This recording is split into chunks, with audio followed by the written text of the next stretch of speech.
রিজিক নিয়ে টেনশন করবেন না। এখনকার যুব সমাজের সবচেয়ে বড় টেনশন রিজিক। রিস্ক নিয়ে আমাদের অনেকের কিছু মিসকনসেপশন আছে। আমরা অনেকে, সবাই না, অনেকে একটা জব, একটা ভালো জব, একটা ভালো ব্যবসা। মনে করি যে রিস্ক হচ্ছে যেটা আমরা খাই, যেটা আমরা খাই এটা রিজিক। সে সিকিউরড লাইফ চাচ্ছে। অথবা যে অর্থ আমরা উপার্জন করি এটা রিজিক, আমাদের অনেকের ধারণা। আসলে রিজিকের ব্যাপারে আমাদের ধারণাটা পূর্ণাঙ্গ নয়। রিজিক নিয়ে চিন্তা করবেন না।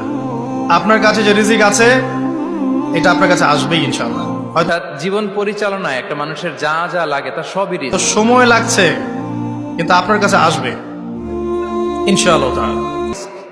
শুধু আমরা যেটা খাই, যেটা উপার্জন করি, শুধু এতটুকুই রিস্ক নয়। আপনি হালালের উপর থাকবেন, ন্যায়ের উপর থাকবেন। আমরা আমাদের পুরো জীবন জুড়ে যা পাই, যা খাই, যা অর্জন করি, যেটা লাভে ধন্য হই, সবটাই রিস্ক। আপনি অন্যায় পথে রিজিক সার্চ করবেন না।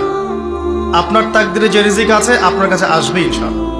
আমরা অনেকে যে বুঝি যেটা আমরা খাই, যেটা উপার্জন করি এটা রিস্ক, এটা যে একেবারেই রিস্ক নয় সেটা নয়।